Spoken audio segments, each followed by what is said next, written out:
Alright, everybody, welcome back to my Genesis series. This will be part 9 of my reading of it. So, let's just get into this.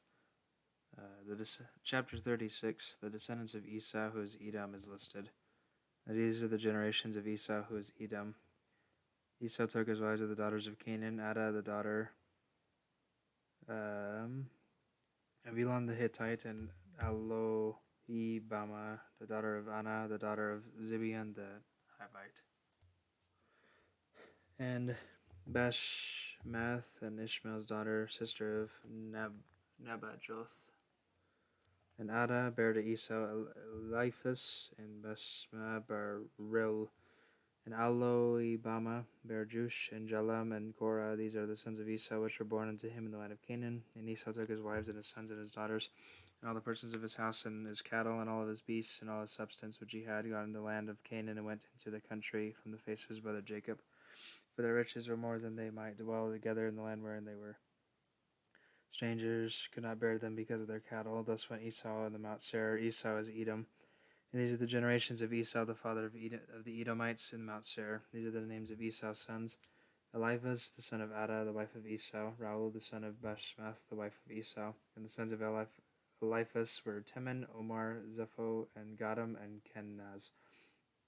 And Timnah was concubine to Eliphaz, Esau's son, and she bare to Eliphaz Amalek, and these are the sons of Ada, Esau's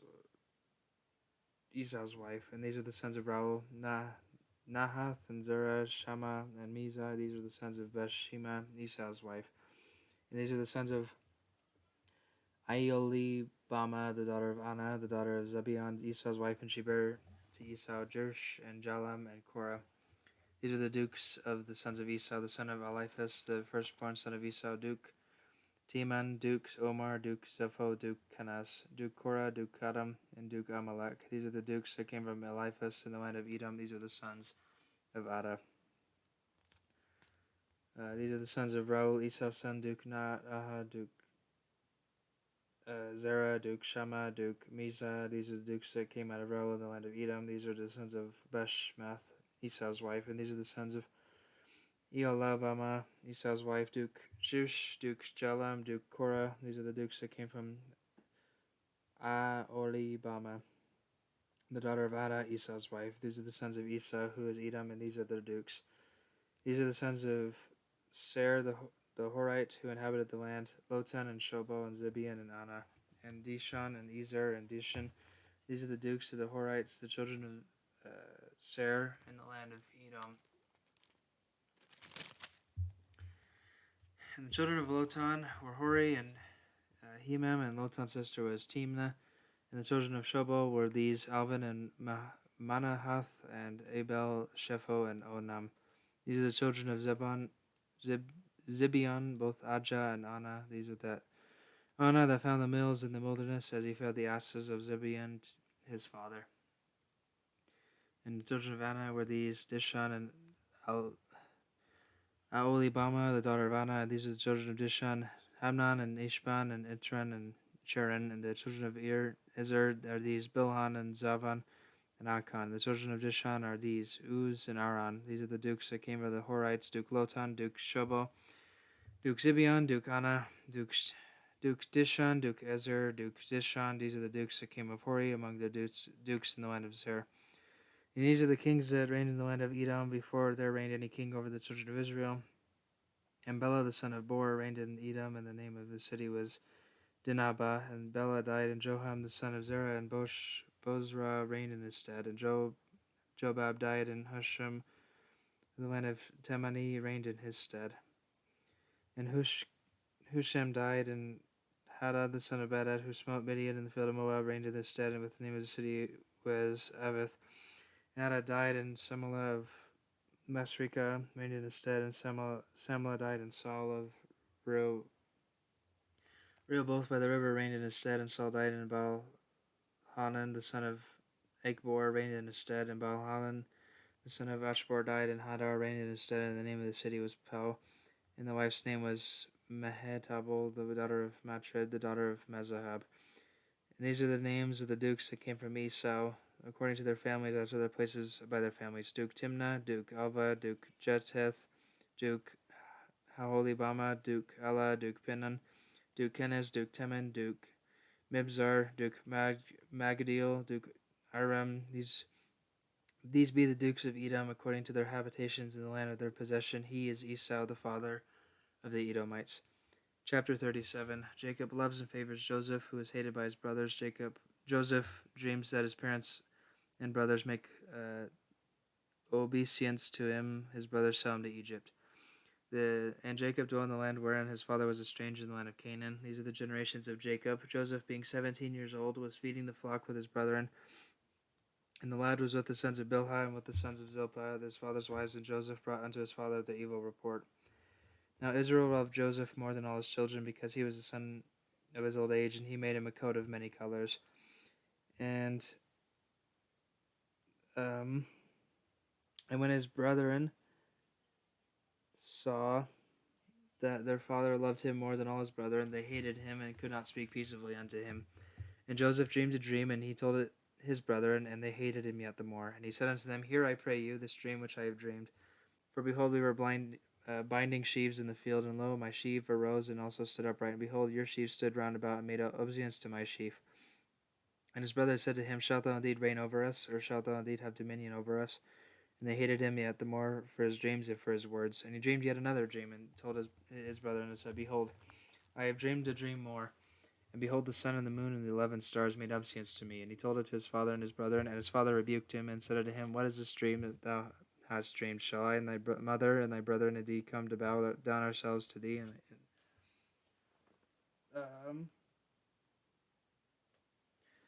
see, to the earth. And his brethren envied him, but his father observed the saying.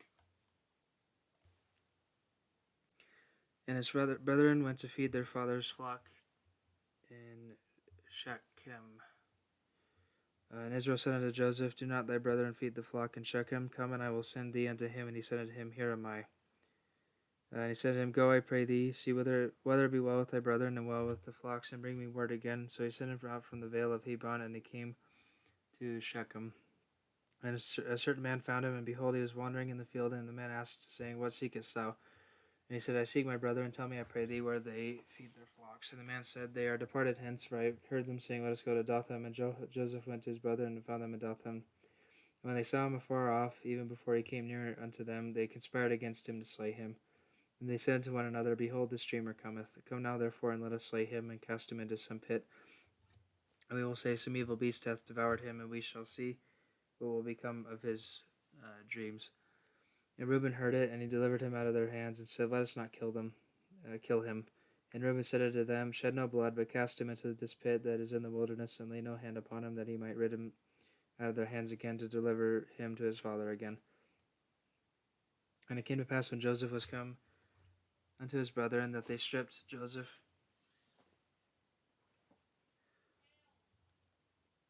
out of his coat of many colors that was on him. And they took him and cast him into a pit, and the pit was empty, there was no water in it. And they sat down to eat bread, and they lifted up their eyes and looked, to behold, a company of Ishmaelites came from Gilead with their camels bearing spicery and balm and myrrh, going to carry it down to Egypt.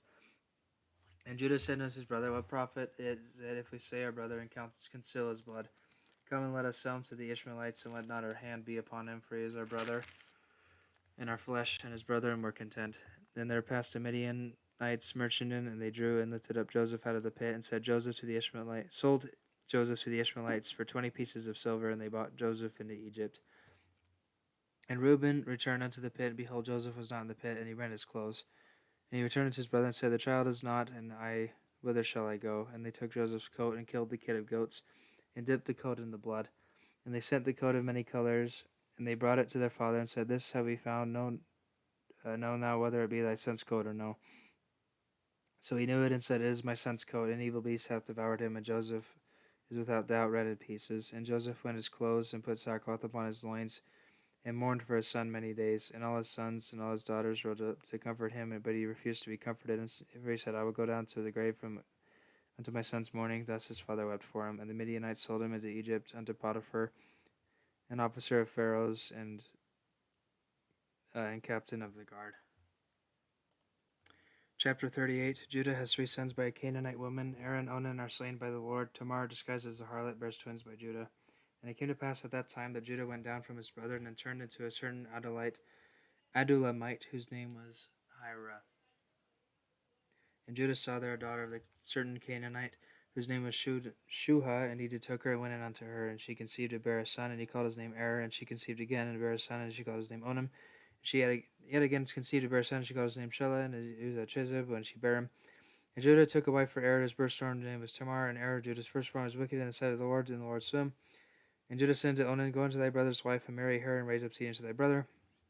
And Onan knew that the seed should not be his, and it came to pass when he went unto his brother's wife, that he spilled on the ground, lest he should give seed to his brother, and the thing which he did displeased the Lord, wherefore he slew him also. Then said Judah to Tamar his daughter-in-law, Remain a widow at thy father's house till Shiloh my son be grown, for he said, lest peradventure he die also, and as his brother did. And Tamar went in to dwell in the father's house. In the process of time, the daughter of Judah's wife, died, and Judah was comforted, and went up unto his sheep shearers to Timnath, and he is his friend Ira the Adulamite. And it was told Tamar, saying, Behold, thy father-in-law goeth up to Timnath to shear sheep. And she put her widow's garment off from her, and covered herself with a veil, and wrapped herself, and sat in an open place, which is by the way of Timnath, for she saw that Shelah was grown, and she was not given unto him to wife. When Judah saw her, he thought her to be an harlot, because she had covered her face, and he turned unto her by the way, and said, Go to, I pray thee, let me come in unto thee.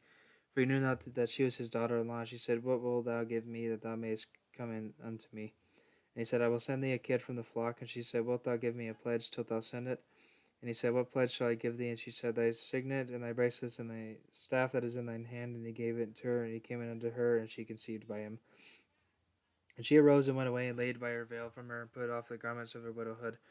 And Judah sent the kid by the hand of his friend, the Adulamite, to receive his pledge from the woman's hand, but he found her not. Then he asked the men of that place, saying, Where is the harlot that was openly by the wayside? And they said, There was no harlot in this place. And he returned to Judah and said, I cannot find her. And also the men of this place said that there was no harlot in this place. And Judah said, Let her take it to her, lest we be shamed. Behold, I sent this kid, thou hast not found her. And it came to pass about 3 months after that it was told Judah, saying, Tamar thy daughter-in-law hath played the harlot, and also behold, she is with child by whoredom.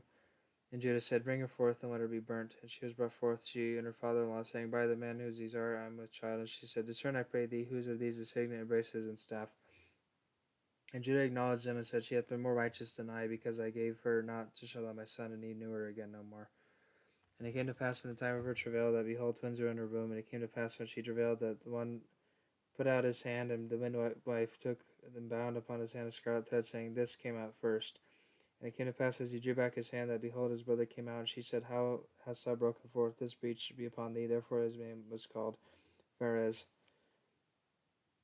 And afterward came out his brother, and that scarlet thread upon his hand, and his name was called Zara. Chapter 39. Joseph, prospered by the Lord, becomes ruler of Potiphar's house. He resists the advances of Potiphar's wife, is falsely accused, and is cast into prison. The keeper of the prison commits the prisoner's affairs into Joseph's hands. And Joseph was brought down to Egypt, and Potiphar, an officer of Pharaoh, captain of the guard, an Egyptian, brought him out of the hands of the Ishmaelites, which had brought him down thither. And the Lord was with Joseph, and he was a prosperous man, and he was in the house of his master the Egyptian. And his master saw that the Lord was with him, and that the Lord made all that he did to prosper in his hand. And Joseph found grace in his sight, and he served him, and made him overseer over his house. And all that he had was put into his hand. And it came to pass from the time he had made him overseer in the house, and over all that he had, and the Lord blessed the Egyptian's house for Joseph's sake, and the blessing of the Lord was upon all that he had in the house and in the field. And he left all that he had in Joseph's hand, and he knew not aught that he had save the bread which he did eat. And Joseph was a goodly person and well favored. And it came to pass after these things that his master's wife cast her eyes upon Joseph, and she said, Lie with me. But he refused, and said unto her his master's wife, Behold, my master wotteth not what is with me in the house, and he hath committed all that he hath into my hand. There is none greater in this house than I, neither hath he kept back anything from me but thee, because thou art his wife. How then can I do this great wickedness and sin against God? And it came to pass as she spake to Joseph day by day, that he hearkened not unto her to lie by her or to be with her. And it came to pass about this time that Joseph went into the house to his business, and there was none of the men in the house there within. And she caught him by his garment, saying, Lie with me. And he left his garment in her hand, and fled, and got him out. And it came to pass when she saw that he had left his garment in her hand, and was fled forth. that she called unto the men of her house, and spake unto them, saying, See, he hath brought in Hebrew unto us to mock us. He came in unto me to lie with me, and I cried with a loud voice. And it came to pass, when I heard, that I lifted up my voice and cried, that he left his garment with me and fled and got him out. And she laid up his garment by her until his Lord came home. And she spake unto him according to these words, saying, The Hebrew servant which thou hast brought unto us came in to me to mock me.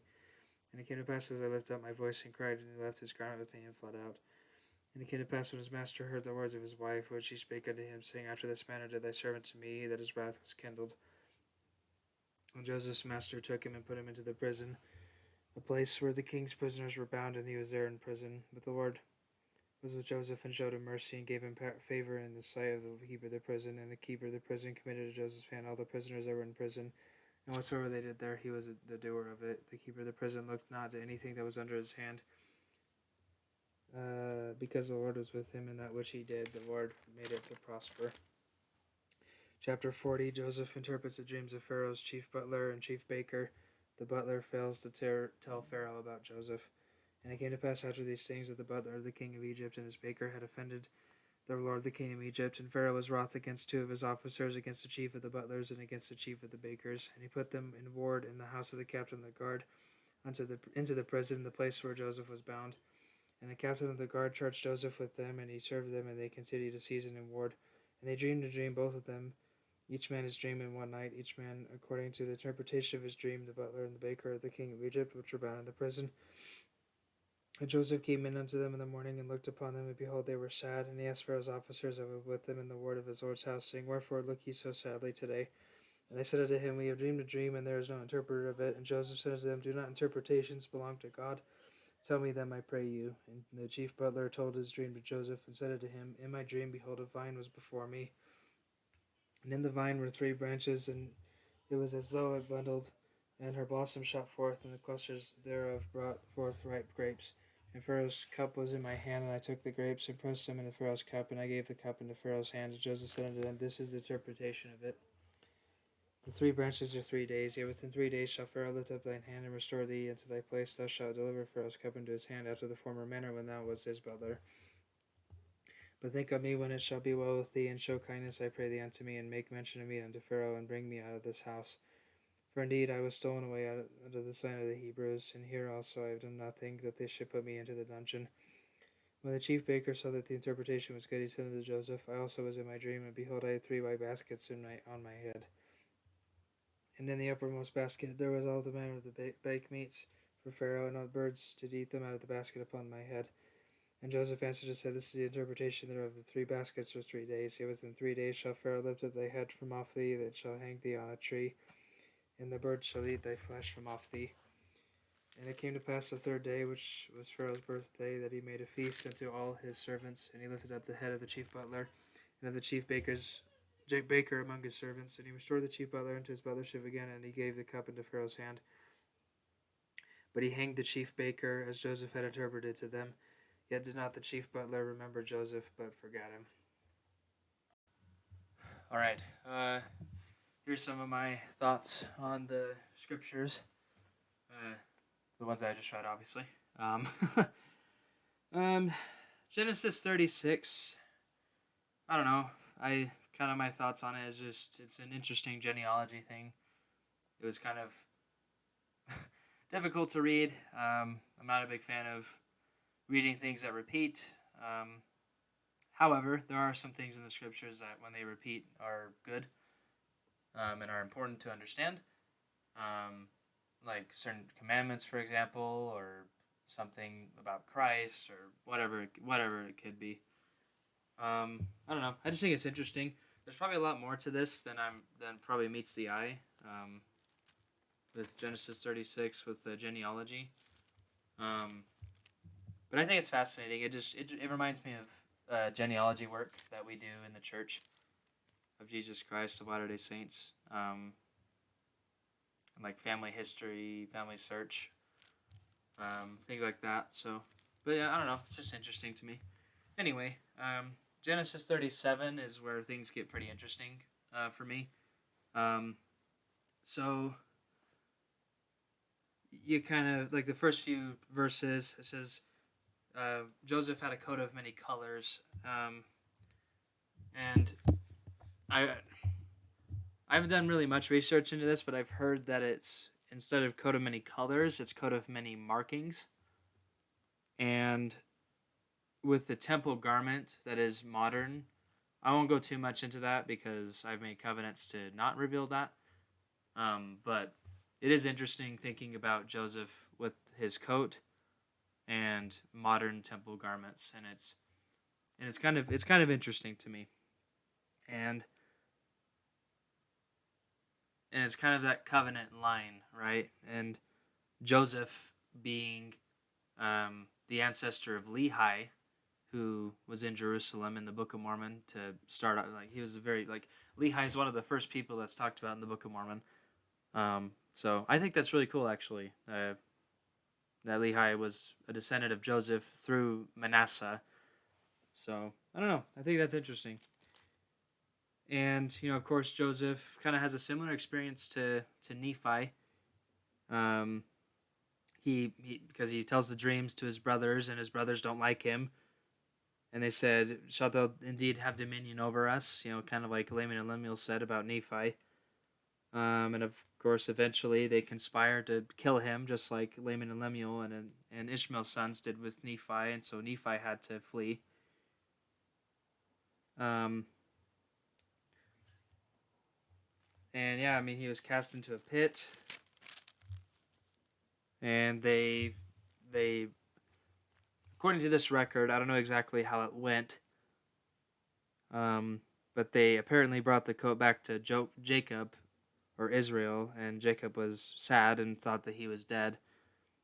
Um, but I don't know. There's probably other records that say different things, and so I don't know. I think it's interesting.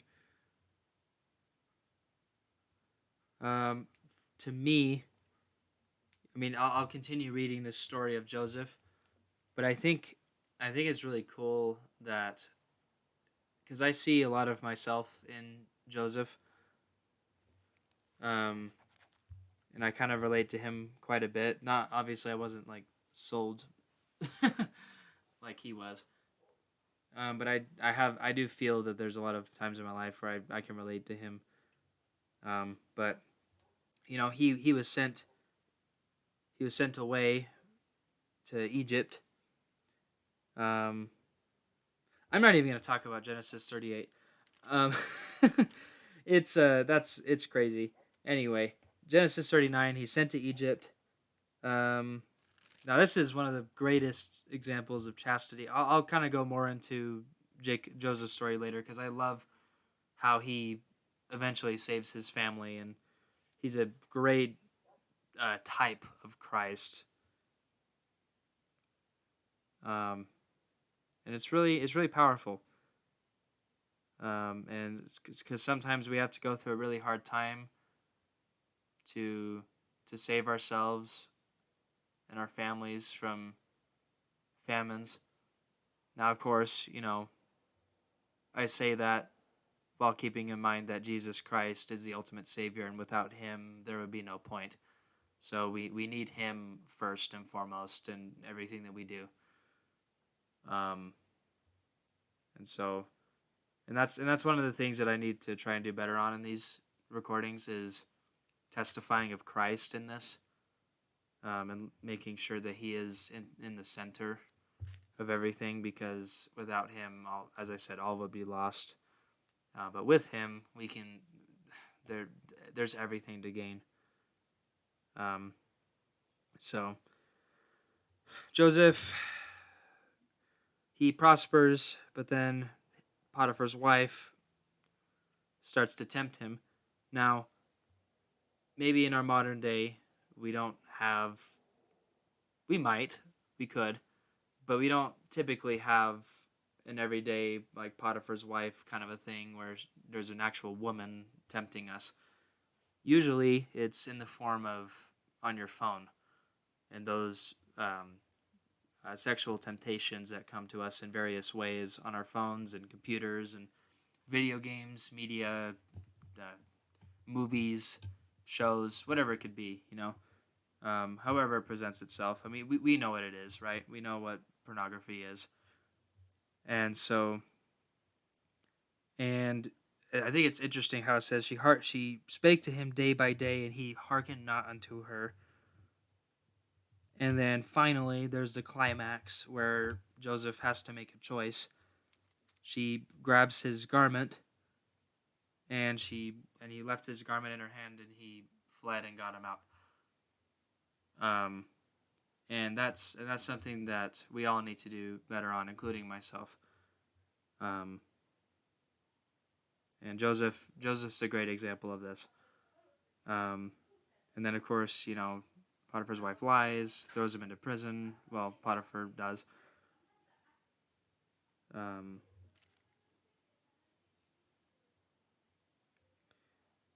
But the Lord, because Joseph kept his commandments, he blessed him, in spite of him kind of being treated badly, and having an unfair sentence.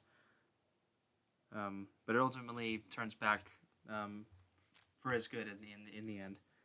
So, and then he interprets dreams. That's one of the spiritual gifts. There's spiritual gifts. It talks about that in 1 Corinthians 12, Moroni 10, and Doctrine and Covenants 46. And so I think interpreting dreams is very powerful, and that would actually be pretty fun to do that. And I know that we can all, especially if we have the gift of the Holy Ghost, we can have spiritual gifts. And I think one of my spiritual gifts is the ability to read, understand Scripture, and remember it. And so,